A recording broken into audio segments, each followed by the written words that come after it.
Good morning, everyone. Welcome to today's webinar event. My name is Joshua. I'm going to be your presenter today. It's promptly 11:30 here. A couple technical things before we get started on our topic at hand here. We're here to talk about some reporting and qualifying expenses here for COVID-19 response, reporting, what have you. Before we get started on that, a few technical things. Click the little red arrow on the sidebar of your webinar control panel. If you have a single monitor setup, allows you to minimize that, get it out of the way, and get the full visual effect of the presentation.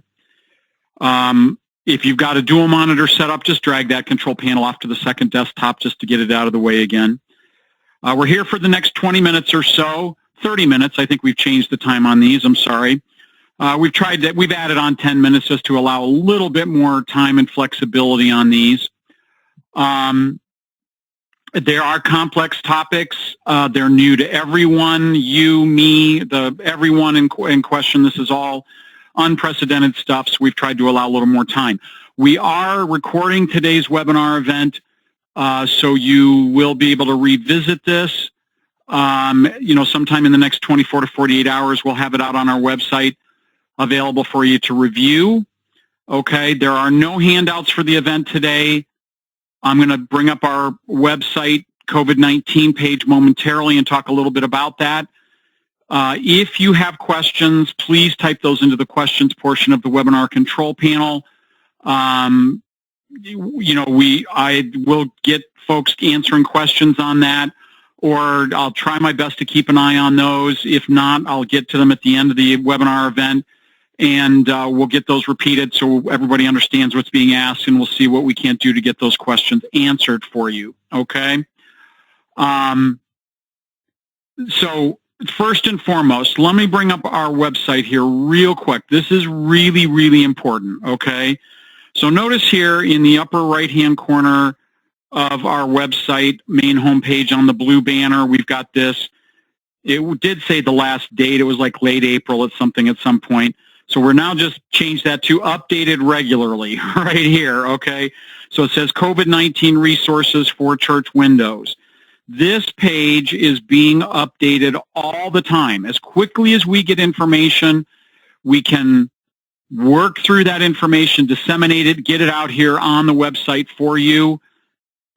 So I think we've even got information that legislation or information was updated from the government with regards to new reporting changes or new changes and changes in legislation, I think as even recently as last night.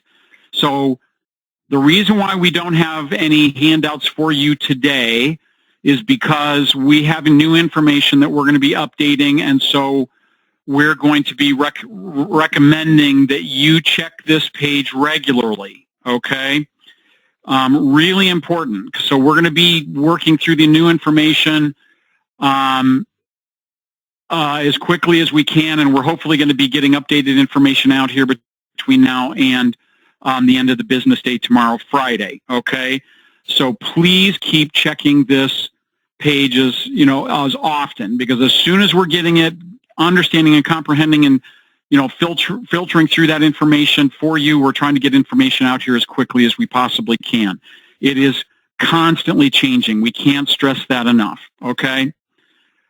So I do have a few things. We're just going to kind of look at our accounting homepage here while I go through a few things that I just want to make sure that you're at least verbally hearing from us, that we will get out on the website in updated information and documentation as quickly as we can, okay? So the first thing we want you to understand about the reporting aspect of this is, due to the expanded reporting time window or window for COVID-19, PPP particularly, we can't stress enough that you should not be in a rush to fill out the loan forgiveness forms, okay? The new form was released on June 16th. They're working on bipartisan efforts to reduce the complexity of completing the forgiveness forms.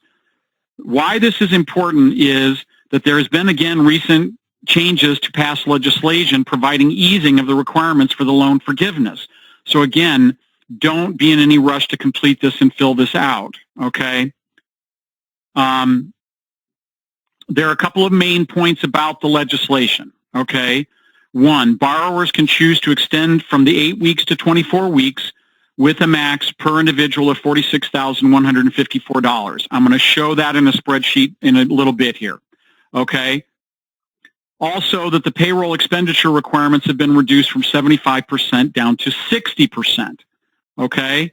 So again, if you're still got some of that PPP money still left over after the 8-week period, you're not required to use it within an 8-week period now. Okay. That's now been expanded to 24 weeks. Okay. So there should be nothing left over from that. Okay. Whatever percentage of the is being applied to payroll or not. Okay. Only requirement is now it's now been reduced from 60 down to 60% from 75 is being required to be used for payroll. Okay. So again, they've relaxed that. They've expanded that. Okay. Giving everybody more time to be able to utilize those monies. Okay. A lot of this reporting also is based on how have you decided to track your PPP loan tracking. Okay, it's when we go back to the website, on our website again, down here under this PPP loan accounting document right here, let me get out my highlighter. This details 2 different methods and ways that you can set up to track that COVID-19 PPP loan tracking. Okay, so depending on how which option you've chosen on that, or how you've chosen to do it, there could be any number of ways. We've just made a couple of recommendations. Okay, we've set up in our software here a PPP loan fund, and I'm going to show how we're going to run on that here momentarily. Did you open up this separate, or did the financial institution that authorized the loan, or you get the loan through, set up an actual separate checking account for you? Okay, again, that's part of that documentation. Did you not do anything at all? Okay, you're just going ahead and recording those expenses for payroll and for utilities and other qualifying expenses, just like you would normally.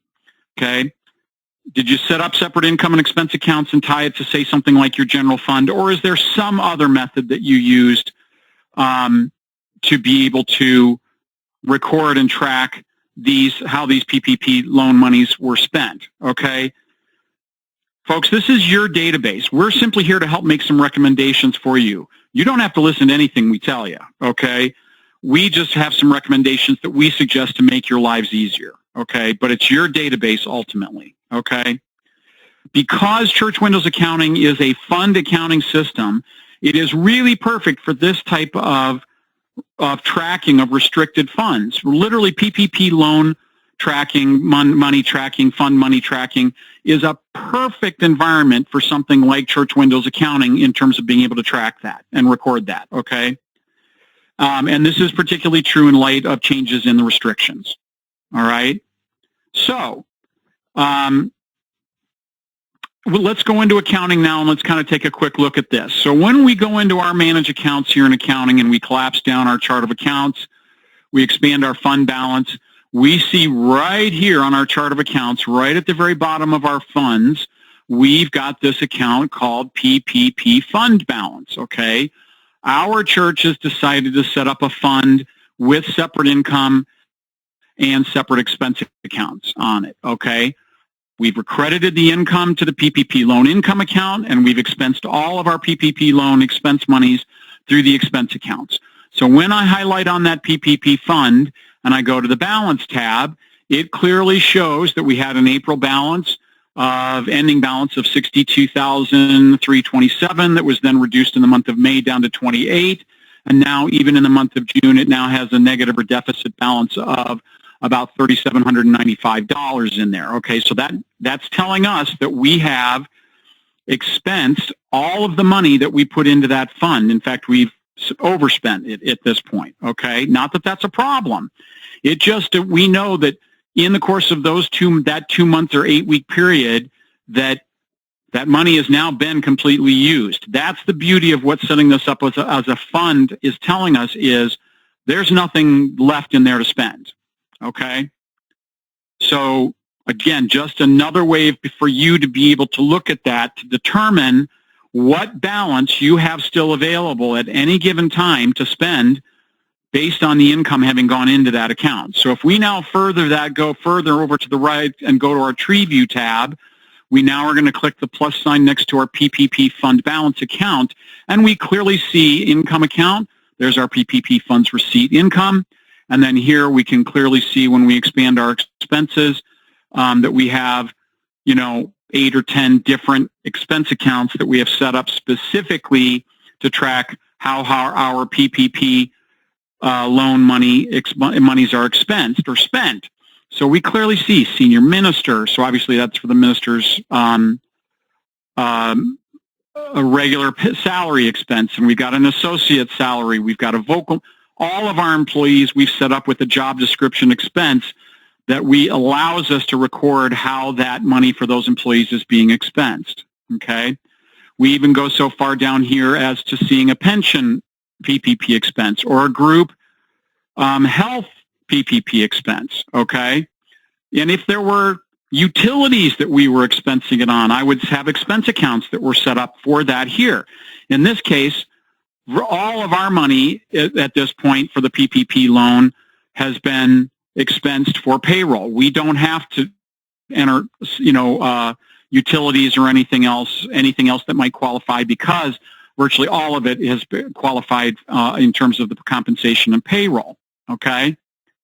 So now let's look at a report with regards to that. There's a couple different ways we can do that. Okay. And this is true whether you're running this through a fund or whether you're running it, you've got an asset set up. If you've got an asset, you've even got some other different reporting options as well. Okay.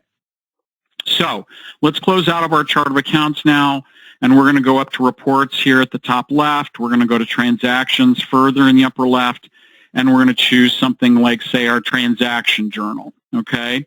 So we're going to go to transaction journal, and then right here in the upper right-hand corner here, upper left side, sorry, my other right, we're going to go right here where it says fund.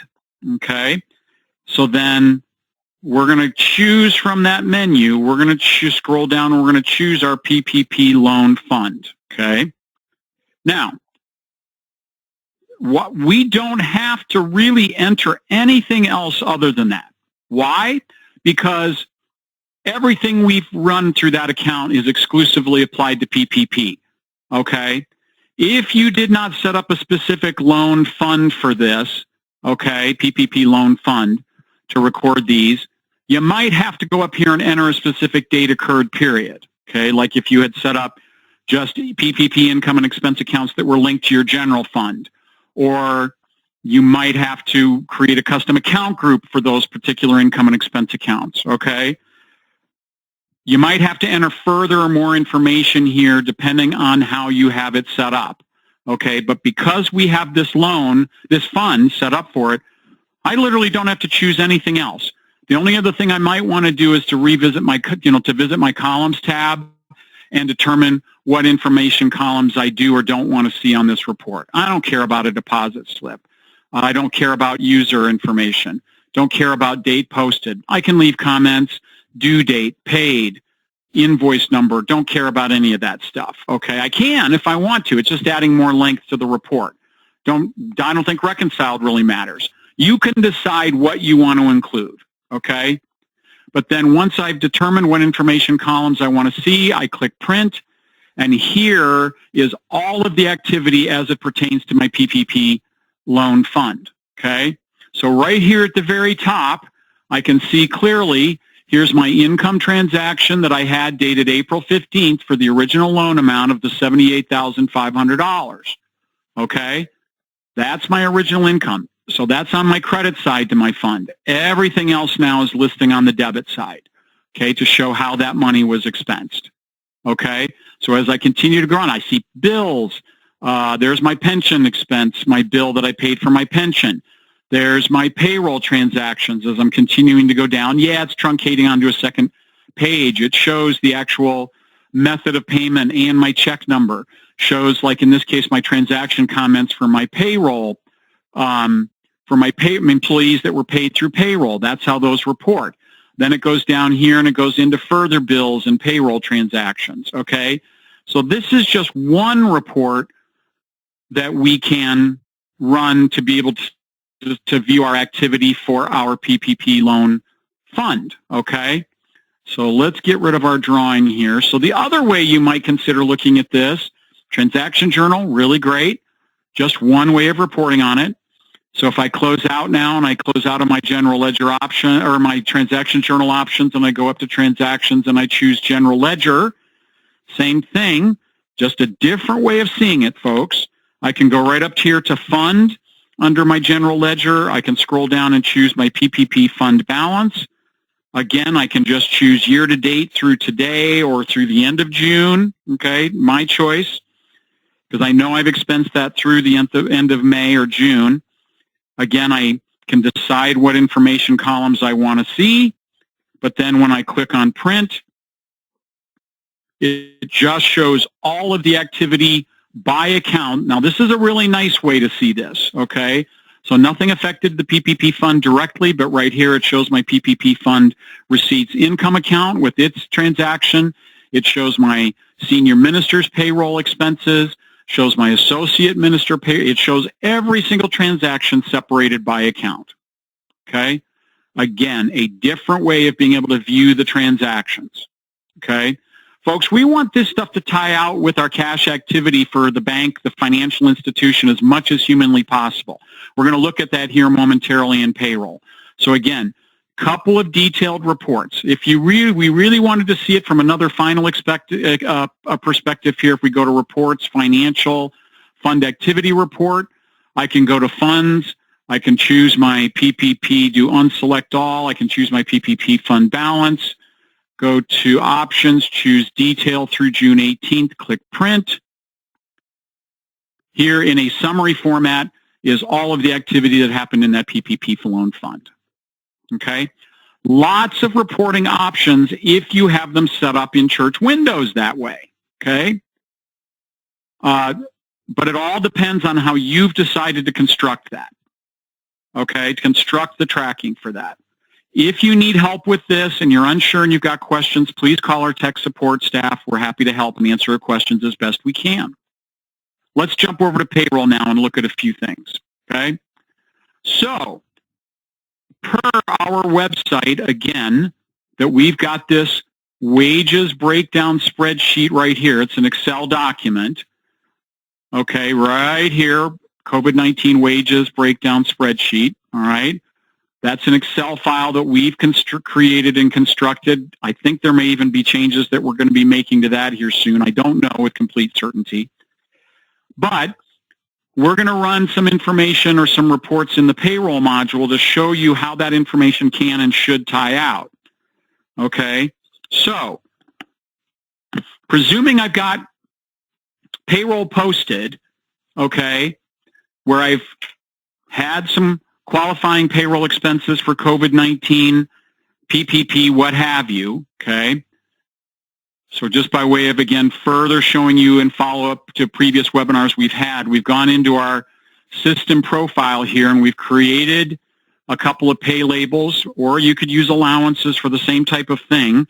And we created a pay label called PPP and another one called COVID-19, whether that's COVID-19 directly or FMLA or sick pay or what have you, okay? We've created a breakdown in terms of what payroll is being paid for PPP purposes versus money that's qualifying for FMLA or COVID-19 directly. Because, again, that's all detailed in the spreadsheet, okay? So we've got some payroll over the course of the past couple of months where we've had employees where that qualifies, okay? And so how we run that report is we're going to go to something like our pay period earnings report. Going to leave it as everybody. Going to go to next. We're going to run this for one specific pay date. So in this case, one is June 4th is one of those pay dates. So we're going to make this June 4th through June 4th. We go to next. We're going to leave it as we're going to uncheck our taxable earnings report. We're going to leave our pay type earnings report and click next. Oh, what pay date was it? Sorry, folks, my bad. Not the 19th. I thought I changed that. Sorry. Let me try that again.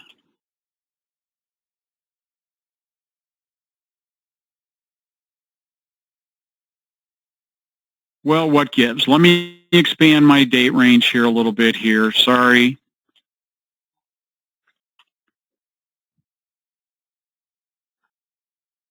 There we go. I don't know what I did. That was June 4th. I could have sworn.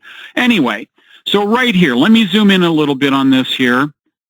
And we can clearly see that we have folks with both hours and pay rates entered in both our PPP units column right here and our COVID-19.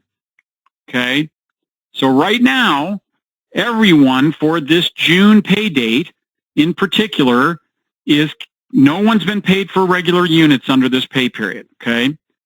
Everyone is classified under either PPP payroll monies or COVID-19. Okay.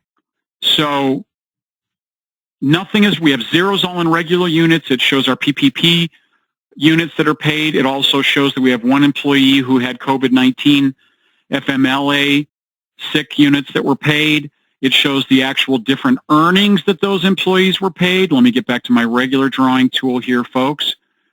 Allow me to move a little bit left here, maybe expand this out a little bit.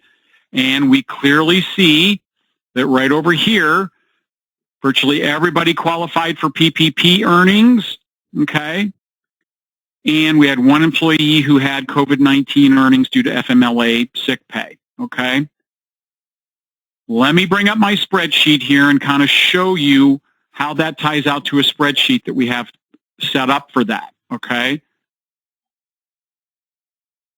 So now here we notice that when we look at our spreadsheet, because again, what the spreadsheet offers us the opportunity here to do that we don't have the ability to do in payroll is to enter this, and I think we've got this on the spreadsheet on our website, is we have the daily rate for regular, we have the 2/3 pay, we have the COVID two-thirds of daily rate, which I believe is the employee retention rate, perhaps, I think, the COVID sick pay max rate of 511, the COVID sick pay for 200, which is and then the COVID-19 FMLA and a sick pay. So if you have these tracked, your payroll reports should be able to tie out to those payroll reports with regards to those. Okay. So again, we just want to show how, if you do it right and if you set it up correctly, that your payroll reports and your spreadsheet information should be able to tie out correctly with regards to that. Okay. So I'm being told, I'm sorry, that we did have one employee, Larry did or should have had something in here that did qualify for regular units. Oh, he did. So right here it does show, I'm sorry, we apologize, we set this payroll data up incorrectly right here. We see regular earnings of $953. There should have been something over here for Larry for 1 unit of regular pay, I think, in that case. Okay. Because his wages exceeded the actual qualifying PPP limit of the 511 per day. Okay. So I'm sorry we made a little bit of an error goof there. That was our fault in setting this up. But folks, like I said, we're all dealing with this stuff, us included. As legislation is getting passed, we're trying to be able to interpret this and get this out here for you as quickly as we humanly possibly can, okay? But again, payroll data that you can run in reports from payroll should be able to verify, all of this activity as it occurs in reality. So what I mean by that is, with about 5 minutes left here, so when I go over here to the right, total earnings over here should be able to tie out to my cash activity, okay, for whatever payroll occurs, okay? So that kind of brings us back to one final thing. If I jump back into accounting here real quick, if you did happen to set up, instead of having say a PPP fund balance, and you had an asset account that was set up for it, you could, highlight the asset account here, go to your right-hand side here under the Detail tab, click Print. It would then allow you to run the general ledger for that particular asset account to show all the activity that occurred through that asset that they had set up for you. Okay, again, assuming all of your transactions had been posted in accounting through that. Okay, with that being said, you could also go up to reports, transactions that you'd run a check register for the asset account in question. Okay, to show all of the checks and the payments that went out of that particular asset account, if that's how you've chosen or how the lending institution has set it up for you that way, okay? But we've got to have the transactions in both in church windows, accounting, and payroll, match that activity as it occurs with that asset or the accounts, with the activity as it occurs through your assets and your cash account, okay? That's what they're wanting. Again, folks, don't be any rush to complete these forgiveness forms, okay? They've expanded times on that, the length of time when that's due. So we can't stress that enough. There's no hurry on getting this stuff submitted. Yes, we want it to be forgiven for you, okay? We all do, but they've expanded this. So just be aware. We'll make you aware as quickly as we can of when we were going to recommend that you get those submitted or get those filed, okay? Especially, this is really important if you've still got money left over. There should be literally, our belief, I think, at this point is you should have nothing left over on this, okay, to give back, essentially, as the case may be. Okay, let me take a quick look here at my notes real fast. Yeah, I'm sorry. So the one final thing I want to point out about this is if you had set up specific income and expense accounts for that, that were linked to your general fund, you might have to go up to manage accounts up here and do this feature called custom account groups and set up a custom account group of just the PPP income and expense accounts that you had created and posted to, okay? So what that means is that once you created that group, posted those transactions, then you would again run your general ledger or your transaction journal or what have you, and when you run the report, you would just go to the custom account groups and check the PPP. Yeah, there it is right there. There's PPP payroll right here. So sorry, I didn't realize that we had set one up for that. So you would choose the PPP payroll or the PPP expense and run that report, and that's just going to include all of those accounts that are included in that custom group, okay? Assuming everything, there should be no limitation on the date ranges. Assuming you've posted to those accounts, it should include all the necessary transaction information you're seeking. Okay? So, again, make this as simple and easy on yourself as possible by setting up the appropriate accounts, posting the necessary transactions to them so you can make your reporting as easy and effortless as possible. Okay? All right. So I'm done with what I'm talking about this. Please keep checking the COVID-19 page on our website for further updates.